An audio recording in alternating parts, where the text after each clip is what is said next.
Normal గా ఎన్నికలు ఎప్పుడు వస్తాయి? పార్లమెంట్ కైనా, అసెంబ్లీకైనా, మున్సిపాలిటీకైనా, గ్రామ పంచాయతీకైనా ఎక్కడైనా 5 ఏళ్లకు ఒకసారి ఎన్నికలు జరుగుతాయి. కానీ ఏళ్లకేళ్లు గడిచిపోతున్నాయి కానీ అక్కడ ఎన్నికల ఊసే లేదు.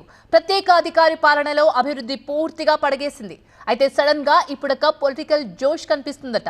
ఇన్నాళ్ళు ఎందుకు పోసిపోయింది? ఇప్పుడెందుకు హంగామా కనిపిస్తోంది? అసలు ఇంతకు ఆ కథ ఏంటి? ఆ డీటెయిల్స్ ఏంటి? చూద్దాం. ఎన్నికలకు జహీరాబాద్ మున్సిపాలిటీ సిద్ధం.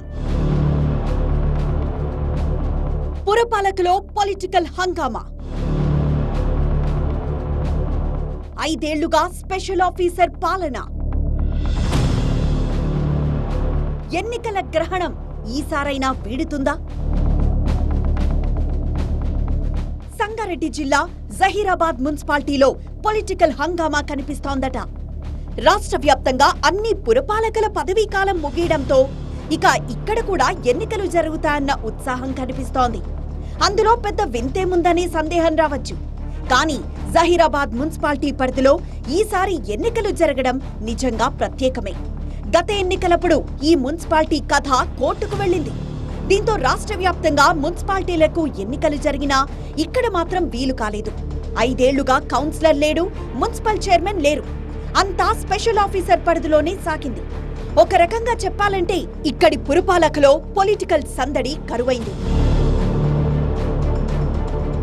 తెలంగాణ ప్రత్యేక రాష్ట్రంగా ఏర్పడ్డాక 2014లో ఇక్కడ చివరిసారిగా ఎన్నికలు జరిగాయి. ఇక్కడ 24 వార్డులుండగా అందులో 5 స్థానాలు దక్కించుకుంది నాటి అధికార బీఆర్ఎస్ పార్టీ. అప్పుడు ఎమ్మెల్యేగా గెలిచిన కాంగ్రెస్ నేత గీతారెడ్డి ఆధ్వర్యంలో ఇక్కడ కాంగ్రెస్ మంచి ఫలితాలే రాబట్టింది. అయితే కాంగ్రెసేతర పార్టీలతో కలిసి బీఆర్ఎస్ మున్సిపల్ చైర్మన్ పీఠాన్ని కైవసం చేసుకుంది.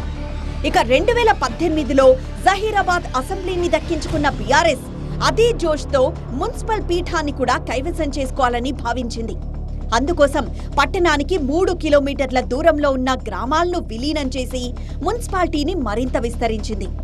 చిన్న హైదరాబాద్, రంజోల్, అల్లీపూర్, పస్తాపూర్, హోతీకే గ్రామాలను కలిపి ఓట్ల సంఖ్యను 37కు పెంచింది.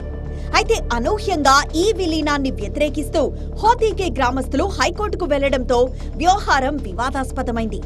దీనిపై హైకోర్టు స్టే ఇవ్వడంతో 2019లో ఇక్కడ మున్సిపాలిటీలకి ఎన్నికలు జరగలేదు. దీంతో 5 ఏళ్లుగా స్పెషల్ ఆఫీసర్ పాలనలోనే కొనసాగుతోంది మున్సిపాలిటీ. 2022 జనవరిలోనే జహీరాబాద్ మున్సిపాలిటీ విస్తరణపై హైకోర్టు తీర్పిచ్చింది. హోతీకే గ్రామాన్ని కూడా మున్సిపాలిటీలో విలీనం చేసి ఎన్నికలు నిర్వహించాలని ఆదేశాలు జారీ చేసింది. దీంతో పురపాలికకు త్వరలోనే ఎన్నికలు జరుగుతాయని అందరూ భావించారు. కానీ ఏళ్లు గడుస్తున్నా ఎలక్షన్స్ మాత్రం జరగలేదు. దీంతో మున్సిపాలిటీలో సమస్యలు ఎక్కడికక్కడ తిష్టవేశాయి. ఎక్కడ వేసిన గొంగళి అక్కడే అన్నట్లుగా మారింది అభివృద్ధి. స్పెషల్ ఆఫీసర్ పాలనలో మున్సిపల్ కార్యాలయం లంచగొండులకు కేంద్రంగా మారిందనే ఆరోపణలు వెల్లువెత్తాయి. ఈ పరిస్థితికి కారణం మున్సిపాలిటీలో పాలకవర్గం లేకపోవడమే అన్నది స్థానికంగా వ్యక్తమవుతున్న అభిప్రాయం.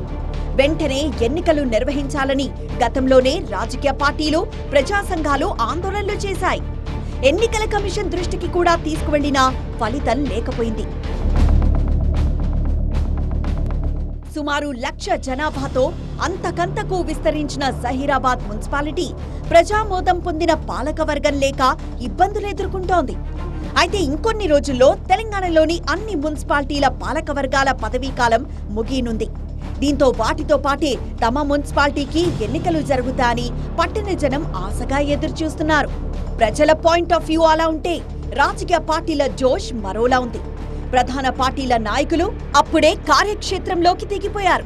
పట్టణ ఓటర్లను ప్రసన్నం చేసుకునే పనిలో పడ్డారు.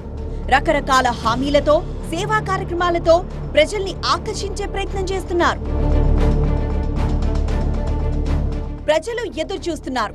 నాయకులు పదవిపై ఆశలు పెంచుకున్నారు. సరే, మరి ఈసారైనా జహీరాబాద్ మున్సిపాలిటీకి పట్టిన ఎన్నికల గ్రహణం వీడుతుందా లేదా అన్నదే సస్పెన్స్.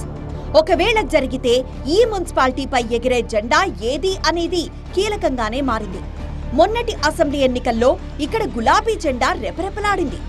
ఈసారి ప్రజలు ఎటువైపు మొగ్గు చూపుతారన్నదే ఆసక్తి రేపుతోంది.